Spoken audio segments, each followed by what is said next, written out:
जिंदगी जितने भी जब भी आपको मुक्का मारे, आपको परेशान करे जिंदगी, तब आप बोलना डट के, हम झुकेगा नहीं। जय हिंद। मेरे में कोई टैलेंट नहीं था, मैं ना ही कोई सिंगिंग कर सकता था, ना ही पेंटिंग डांस। मेरे में एक टैलेंट था, जो लास्ट में जो खड़े हैं ना, उनके जैसे हुटिंग करने में अच्छा टैलेंट था मेरा। और कुछ भी सिचुएशन हो लाइफ का, मुझे लगता है एक ही पर्पस है। हम सबके पास लिमिटेड टाइम है, कोई 50 साल, कोई 60 साल, 70 साल, 80 साल जिएगा। हमारे पास जितना भी टाइम है उसको मजे लेना है, मस्त रहना है, खुश रहना है, अपने में जितना हो सकता है उतना करना। आपको जो भी करना है पूरा पैशन की शिद्दत के साथ करना। दिनेश एमएन आईपीएस, शायद आप और हम सभी इस नाम से बहुत अच्छे से वाकिफ हैं, और इस नाम से नहीं तो उनके कई उपनाम भी हैं, जैसे कि सिंघम। वो भी हम सभी जानते हैं, उनकी एक कड़क पुलिस अफसर वाली छवि, इससे तो आप और हम सभी वाकिफ हैं। लेकिन क्या आप उनके जीवन का दूसरा वो पहलू भी जानते हैं, जब वो अपने कॉलेज लाइफ में थे तब वो कैसे हुआ करते थे, क्या करते थे?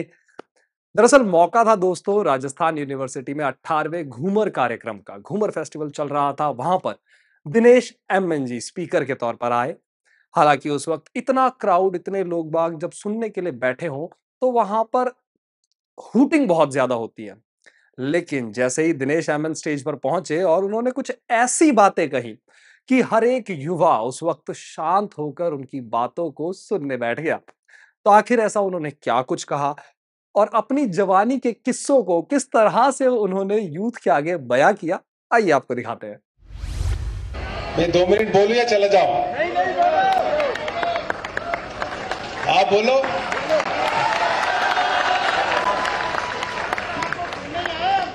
सुनने आए हैं ना? बहुत बढ़िया है। अभी मैं आप सबको देख रहा हूं। मैं कर्नाटका से एक छोटे से गांव से निकला हूं, किसान परिवार से। बाद में मैंने इंजीनियरिंग किया, कर्नाटका एक इंजीनियरिंग कॉलेज है, बीडीटी इंजीनियरिंग कॉलेज दावणगेरे में। आपके जो घूमर है उसी तरह से हमारे एक फंक्शन होता था, चैत्रा बोलते हैं उसको, सेम सिमिलर फंक्शन। और मैं जब भी फंक्शन होता था ना, मैं आपके जगह बताता हूँ मैं कहाँ खड़ा रहता था। मेरे में कोई टैलेंट नहीं था, मैं ना ही कोई सिंगिंग कर सकता था, ना ही पेंटिंग डांस। मेरे में एक टैलेंट था, जो लास्ट में जो खड़े हैं ना, उनके जैसे हुटिंग करने में अच्छा टैलेंट था मेरा।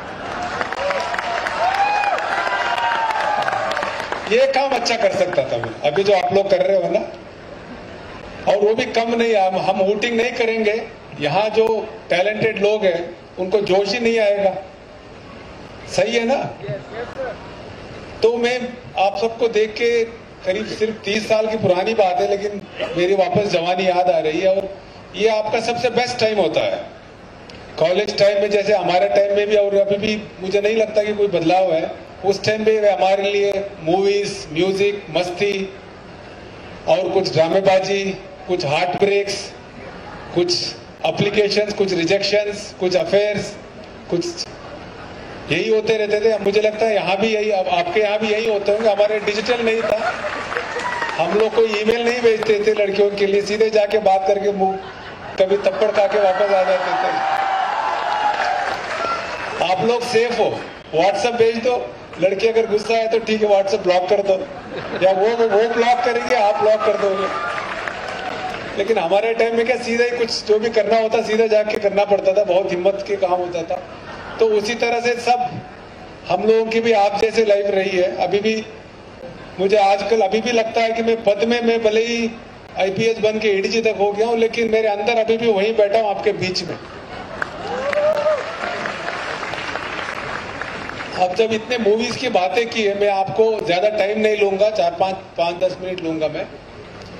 हमारे टाइम में एक मूवी बहुत पॉपुलर हुई थी, वो आपने सिल्वेस्टर स्टैलोन नाम सुना है? रैम्बो सुना है? उसका फर्स्ट इंपॉर्टेंट मूवी था रॉकी। उस मूवी में क्या है कि उसकी कहानी बहुत दिलचस्प है। वो एक बॉक्सर होता है, बहुत नॉट वेरी सक्सेसफुल बॉक्सर, 30 साल हो चुका होता है।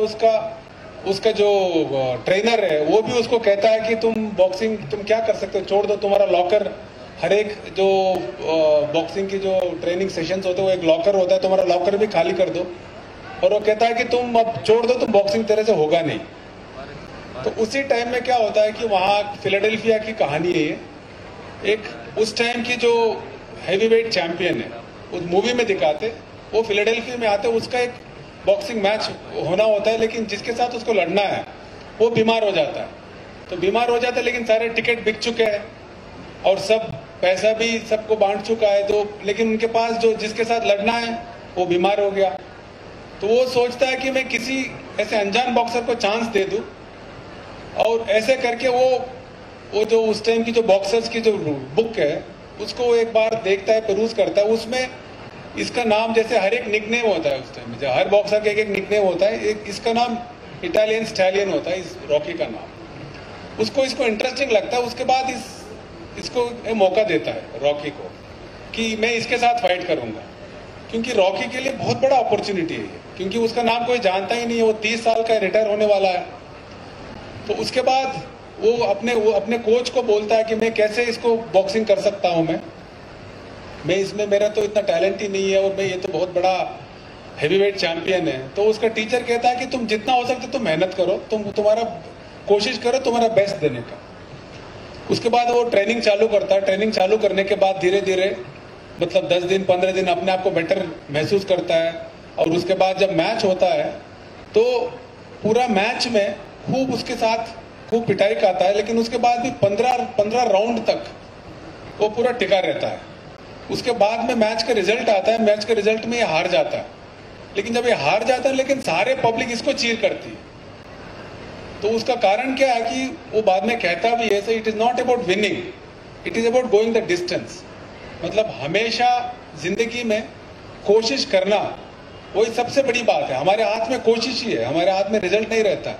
तो उसमें उसको चांस था या नहीं, वो रिजल्ट के बारे में सोचा ही नहीं उसने सिर्फ इतना ही सोचा, मेरे हाथ में क्या है, मेरे हाथ में मेरा बेस्ट देने का है। तो मेरा बेस्ट देने का यही है, यही सोच के उसने लास्ट तक 15 राउंड तक जाता है, और 15 राउंड के बाद हारने के बावजूद भी वो विनर है। हमारे भगवत गीता में भी यही कहते हैं कि कर्मण्येव अधिकारस्ते मा फलेषु कदाचन, मतलब कर्म में हमारे अधिकार है, तो फल में इतना नहीं है। इसका मतलब हम हमारे एफर्ट्स बहुत अच्छे रखें, उसमें हमारे अधिकार है। रिजल्ट्स अच्छे एफर्ट करेंगे तो अच्छे रिजल्ट्स भी आएंगे। आप लोग अभी ग्रेजुएशन करेंगे, किसी न किसी फील्ड में जाएंगे, आसपास देखेंगे आप लोगों को हमेशा ये ध्यान रखना है कि हमारे बेस्ट देना है, रिजल्ट कुछ भी हो। और बहुत बार हमारी एक सबसे बड़ी प्रॉब्लम रहता है फियर ऑफ फेल्योर। हम में बहुत सारे लोग वो चीजें नहीं कर पाते क्योंकि हमारे अंदर एक फियर ऑफ फेल्योर है। मैं उसके लिए एक छोटी कहानी बताता हूँ, वो भी बॉक्सिंग से जुड़ी हुई है। मोहम्मद अली बॉक्सर का नाम सुना है आप लोगों ने? जो नहीं सुन रहे उनके लिए पूछ रहा हूं मैं, मोहम्मद अली का नाम सुना है? मोहम्मद अली कौन था? सिंगर था? बॉक्सर था। मोहम्मद अली का क्या हुआ कि बहुत जल्दी 1960s में ही वो हैवीवेट चैंपियन बन गया। हैवीवेट चैंपियन बनने के बाद क्या हुआ, वियतनाम के वॉर हुआ। वियतनाम के वॉर में क्या हुआ, इसको बोला कि तुम इसमें पार्टिसिपेट करो। उसने बोला कि वियतनामीज ने मेरे साथ कुछ किया नहीं, मैं क्यों करूं। तो उसने नहीं किया, तो उसका बॉक्सिंग लाइसेंस कैंसिल कर दिया। उसके बाद बहुत मुश्किल से 5 साल लगे उसको, उसके ऊपर केस भी लग गया। केस लगने के बाद वो केस में मतलब 5 साल की कन्विक्शन भी हो गया। उसके बाद उसने वापस कोर्ट में मेहनत की और 5 साल बाद उसको बॉक्सिंग लाइसेंस भी कैंसिल हो गया था। उसके बॉक्सिंग लाइसेंस वापस मिल गया करीब 5-6 साल बाद। लेकिन पिछले 5-6 साल में इसने बॉक्सिंग की नहीं थी। जब उसने वापस बॉक्सिंग के लिए चालू किया, तब तक एक जॉर्ज फोरमैन नाम से बहुत बड़ा बॉक्सर हो गया था, वो हेवीवेट चैंपियन बन गया था। तो उसके बाद इन दोनों की बॉक्सिंग मैच, मतलब सबने पिट की कि इन दोनों की एक बॉक्सिंग मैच कराते हैं। तो किसी ने मोहम्मद अली को चांस नहीं दिया, क्योंकि जॉर्ज फोरमैन था, वो इतना अच्छा था, किसी को भी 6 राउंड के ऊपर जाने नहीं दिया था उसने। 6 राउंड में ही नॉकआउट करके उनको हरा दिया था उसने। और इतना तगड़ा उसके पंचेस थे, उसके बाद कोई आदमी 2-3 राउंड में ही सब नॉकआउट हो जाते थे। उसने जितने मैचेस के लिए एक में भी हारा नहीं था वो। तो किसी ने इससे पूछा मोहम्मद अली से, और एज में भी करीब 10 साल का अंतर था। मोहम्मद अली से पूछा कि तुम, उससे 10 साल ज्यादा हो गया तुम्हारा, और तुम 5-6 साल से तुमने कभी बॉक्सिंग किया भी नहीं है, जबकि वो जॉर्ज फोरमैन कोई मैच हारा नहीं है, तुम्हारी चांस क्या है? उसने इतनी अच्छी बात कही उसने, मैं आप सबको सुनना चाहिए। ये जिंदगी के बहुत बड़ा लेसन, जब भी मैं उसको पढ़ता हूं मुझे भी लगा आपको भी दिखेगा। उसने ये बोला कि जॉर्ज फॉरमैन ने एक भी मैच नहीं हारा है। वो उसकी स्ट्रेंथ आपको लगता है, लेकिन वो उसकी स्ट्रेंथ नहीं है, उसकी सबसे बड़ी वीकनेस है, क्योंकि वो फेल्यूर जानता ही नहीं है। उसने 6 राउंड के बाद क्या होता है उसको पता ही नहीं है। जबकि मैं मैचेस हारा भी हूं, जिंदगी में भी हारा हूं मैं। इसने 2 मैच पहले हार चुका था, एक जो फ्रेजियर था उसके सामने आ रहा था और भी किसी बॉक्सर के सामने आ रहा था। तो मैं पहले मैचेस भी हार चुका हूं। मैं जिंदगी में भी 5-5 साल मुझे जिंदगी ने इतने मुक्के मारे हैं, मुझे जिंदगी में भी मैं बहुत परेशान रहा हूं मैं, और मैं हार जानता हूं। लोग उसको पता नहीं है। तो इसीलिए मेरा इतना ही है, मुझे इतना ही करना है, उसको 6 राउंड के बाद तक ले जाऊं मैं। 6 राउंड के बाद तक मैं ले जाऊं, उसको वो एरिया पता ही नहीं है 6 राउंड के बाद क्या होता है। मैं 15 राउंड तक गया हूं, 15 राउंड में जीता हूं, कभी 15 राउंड में हारा हूं मैं। तो मैच में वही करता है वो, शुरू में खूब पिटाई खाता है, लेकिन 6 राउंड तक अपने आप को सस्टेन करता है। 6 राउंड के बाद 7वें राउंड 8वें राउंड में जाके, जिसको किसी ने चांस नहीं दिया था, मोहम्मद अली को, उसने एक 1974 में मैच हुआ अक्टूबर 30, एक ज़ायरे में किन्हासा नाम से एक शहर है। उस मैच को उस टाइम के करीब लोग कहते हैं कि मतलब 100 करोड़ लोगों ने देखा, इतना फेमस मैच था। उस मैच में इसने आखिर में इसी थियरी से उसको हरा देता है। उसके बाद वो अपने इंटरव्यू में कहता है कि हारना इतना बुरा नहीं है। कभी कभी हार की डर से हम लोग बहुत कुछ जो हम कर सकते हैं, जो हमारी कैपेसिटी है, वो हम कर नहीं पाते। तो इसलिए आप सब अभी युवा है, आप लोग अभी सोसाइटी में जाएंगे, काम करेंगे, मेहनत करेंगे। आप लोग आसपास से इंस्पिरेशन लेना, कोई किसान है, कोई इंजीनियर है, डॉक्टर है, ये आपको रोल मॉडल्स बननी चाहिए। कोई अधिकारी अच्छा है, कोई वैज्ञानिक है, आपके आसपास में खूब मिल जाएंगे। इवन एक ऑटो रिक्शा ड्राइवर है, मेहनत करके अपने बीवी बच्चों की पालना कर रहे हैं, जीवन यापन कर रहा है, वो भी बहुत बड़ा हीरो हमारे लिए। जो जिंदगी में उसकी इतनी तकलीफ है, रात भर का ऑटो चलाता है, उसके बाद भी वो जिंदगी में हारना स्वीकार नहीं है। तो आपकी लाइफ में भी बहुत मुश्किलें आएंगे, उसको डट के मुकाबला करना,